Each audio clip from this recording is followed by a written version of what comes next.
Bom, o que está acontecendo e quais as previsões para o que vai acontecer com o preço dos imóveis aqui na Flórida? Esse é o assunto do momento e é sobre isso que eu quero falar com vocês hoje.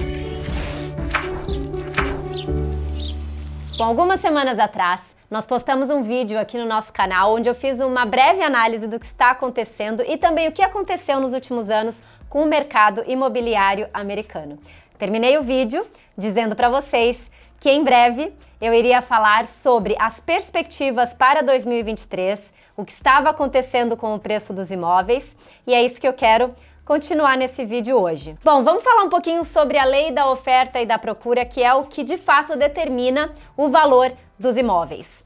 Muito importante vocês entenderem que muitas das reportagens, das notícias que são vistas, seja na televisão, seja na internet, retratam uma média do mercado nacional. O mercado imobiliário, ele não pode, especialmente agora, ser visto de uma maneira nacional. Do mesmo modo que a gente não vê qual é a previsão do tempo para os Estados Unidos amanhã. A gente não pode saber qual é a previsão do mercado imobiliário americano para amanhã, porque muitos estados estão vivendo momentos econômicos completamente diferentes. Então, o que eu vou falar hoje com vocês tem a ver com o nosso mercado local, ultralocal, aqui da região de Tampa, que é a minha especialidade. Então, voltando à lei da oferta e da procura, o que a gente tem hoje de cenário? Nós temos uma população crescente, nós temos ainda muitas pessoas se mudando para a nossa região diariamente. Aliás, isso é uma característica um pouco do estado da Flórida como um todo, tá? Diferente, por exemplo, da Califórnia,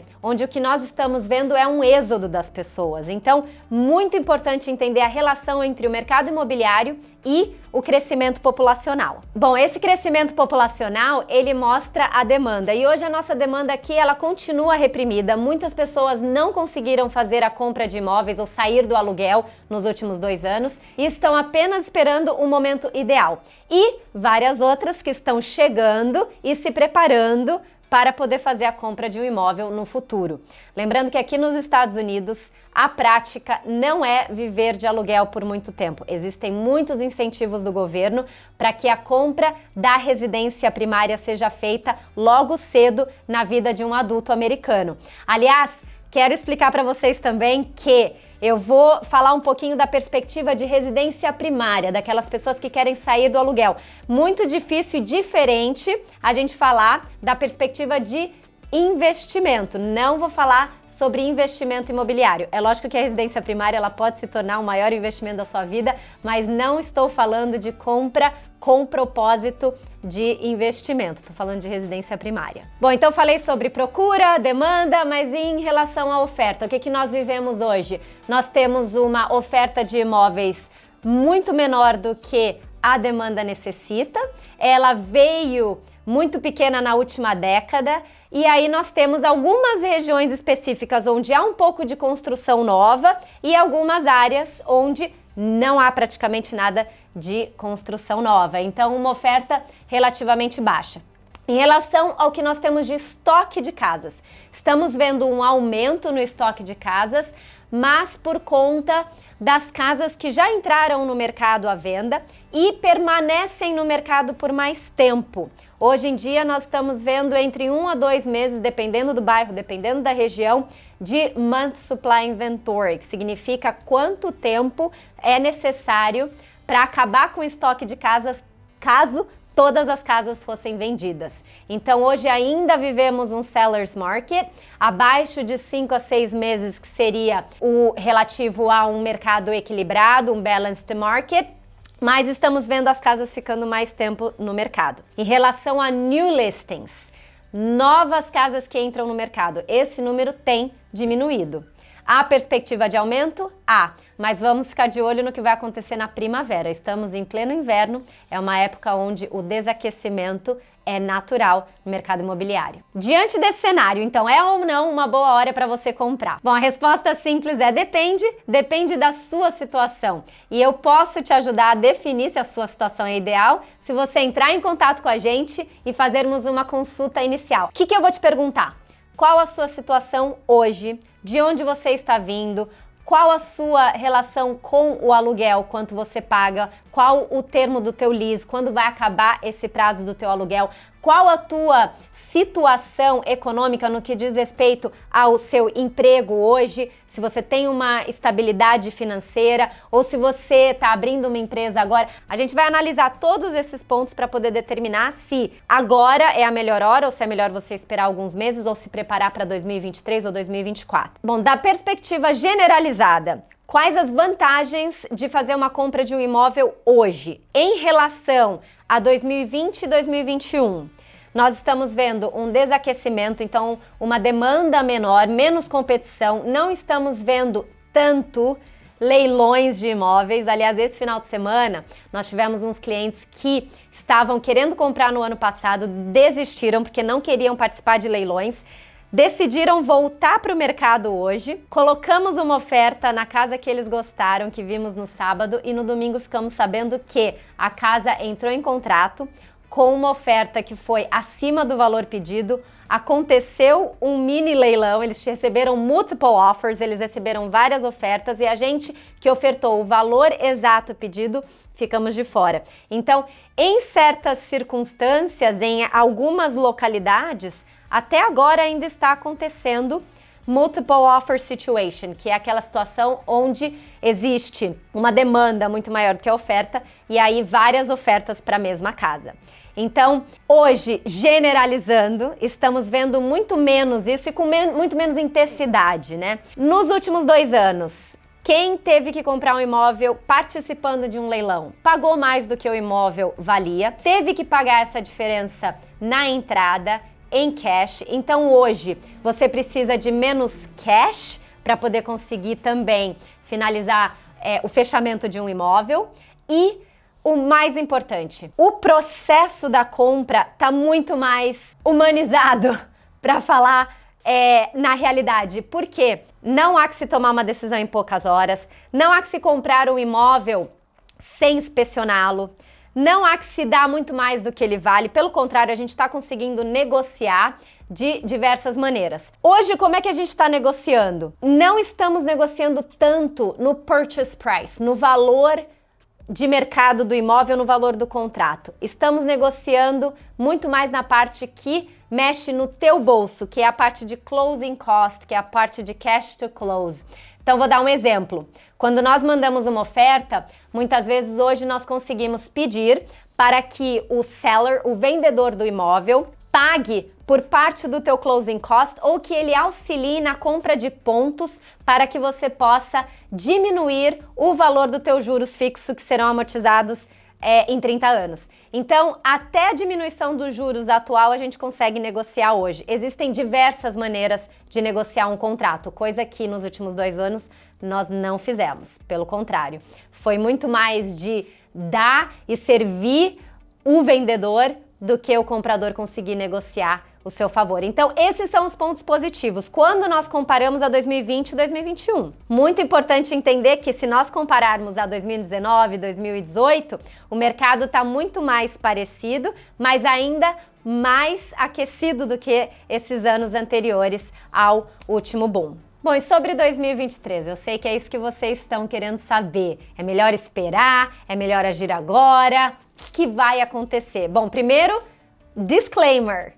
Ninguém tem uma bola de cristal. Tudo que vocês lerem na internet e o que vocês seguirem na internet, mais vocês serão alimentados de acordo com a linha de raciocínio daquelas pessoas que vocês seguem. O que eu quero dizer com isso? Haverão sempre, especialmente, manchetes, headlines, né? Positivas e outras negativas. Então, quanto mais apocalíptico for aquela notícia e você clicar e você seguir, é mais sobre isso que você será alimentado. Mas, de fato, ninguém sabe o que vai acontecer. O que nós temos que fazer é seguir alguns índices para poder ter uma ideia, para poder termos algumas estimativas. Porque, sim, os economistas fazem estimativas baseadas em certas informações. O que a gente está de olho, e é isso que eu sempre posto, inclusive, no meu Instagram. O que está acontecendo com a inflação? O Consumer Price Index libera o report sobre a inflação americana mensalmente. Ontem nós recebemos do Consumer Price Index a informação de que a inflação aumentou em 0,1% no mês de novembro e é um índice melhor do que o que aconteceu em outubro, que ficou em 0,4%. O que a inflação tem a ver com o preço dos imóveis? A inflação é que determina as decisões do Fed em relação aos juros. E os juros, sim, têm um fator importantíssimo e determinante direto no valor dos imóveis, porque a grande maioria das pessoas compram imóveis financiados. E aquelas que vendem os seus imóveis, falei sobre isso no vídeo anterior, elas perdem o financiamento anterior quando elas vendem um imóvel para comprar outro. Então, o juros hoje determina também a decisão de quem quer vender o seu imóvel, o que afeta diretamente o estoque de casas à venda. Então, ficamos de olho na inflação. A inflação, ela vem com muita rapidez, ela cresce muito rápido, mas ela demora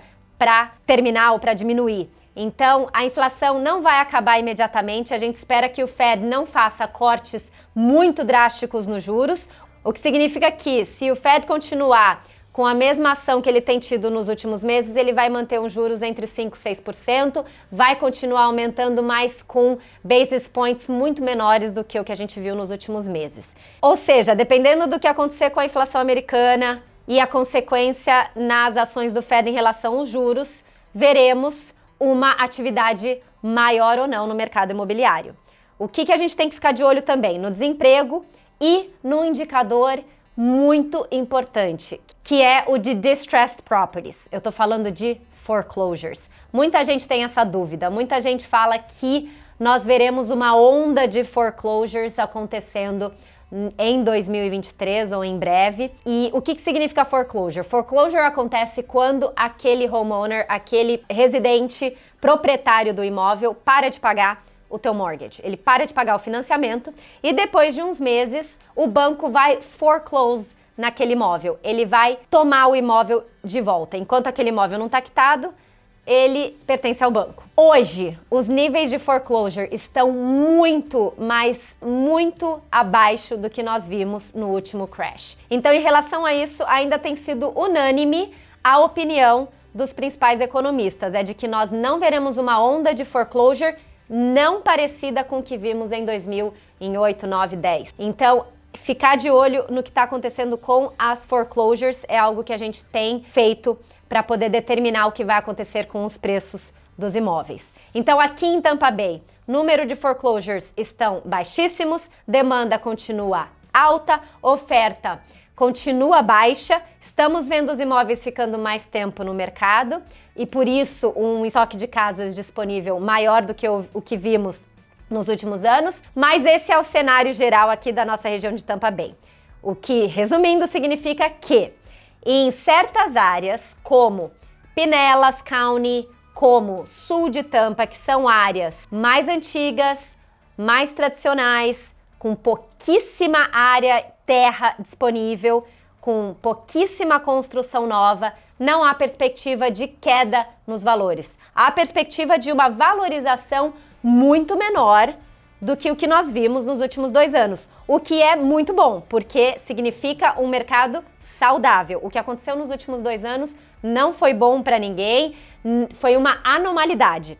Agora, em áreas onde nós temos uma oferta muito maior de terra, de construção nova, se a demanda continuar diminuindo, especialmente por causa da alta de juros, veremos sim uma valorização muito menor ou até um ajuste nos preços, significando uma queda leve, nada drástico, nada de crash. Bom, para finalizar, eu queria falar um pouquinho sobre, inclusive um comentário que foi feito no nosso último vídeo, a respeito da queda de preços que estão sendo vistas em sites como Zillow, como Trulia, como Redfin. O que nós estamos notando é que, aliás, até fiz uma piadinha sobre isso no meu Instagram, é que existem certos vendedores achando que ainda estão em 2020 e 2021 e certos compradores achando que estão em 2009 e 2010. O que quer dizer isso? Significa que certas pessoas que estão ativamente no mercado imobiliário estão com perspectivas ou expectativas completamente erradas. O que isso significa da perspectiva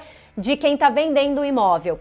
Existem pessoas que estão colocando seus imóveis à venda, mas overpricing them, colocando no mercado num valor acima do valor de mercado do imóvel. É overprice que nós falamos no inglês. O que isso significa na prática? O americano, que não tem o costume de negociar como nós, por exemplo, ele vê um imóvel na internet num valor acima do que ele realmente é e ele não visita o imóvel. Ele não vai lá e dá uma oferta menor e tenta negociar. Ele espera que aquele corretor que colocou o imóvel à venda faça ajustes de preço até que ele chegue no valor de mercado correto, tá? Estou generalizando para vocês entenderem a pintura geral, tá? Agora, essas pessoas que estão colocando seus imóveis no mercado acima do valor real, elas têm que fazer ajustes de preços para que eles vendam. E quanto mais tempo eles ficam no mercado, maior devem ser esses ajustes. Isso é diferente de queda nos preços. Um exemplo na prática. Se um imóvel vale 500 mil e eu coloco a venda por 600, eu vou ter que fazer ajustes de preços até que ele chegue a 500 para eu conseguir vendê-lo. Só que não significa que um imóvel de 600 agora, ele desvalorizou a ponto de custar 500. É que ele nunca deveria ter sido colocado no mercado por 600 mil. Então, muito importante entender essa diferença do que está acontecendo com esses websites que não explicam ou que talvez vocês não saibam interpretar esses indicadores. Bom, então espero que eu tenha esclarecido alguns pontos para vocês. Se você não me segue no Instagram, vá me seguir no Instagram porque eu consigo postar diariamente notícias sobre a economia, sobre o que está acontecendo com o mercado, porque ele de fato está extremamente volátil. E assim que tivermos novidades, mudanças drásticas, voltarei aqui para fazer um vídeo como esse. Então, muito importante que você deixe o seu comentário aqui para mim e vamos mantendo essa conversa até o próximo vídeo aqui no canal da Tampa Bay Key Real Estate.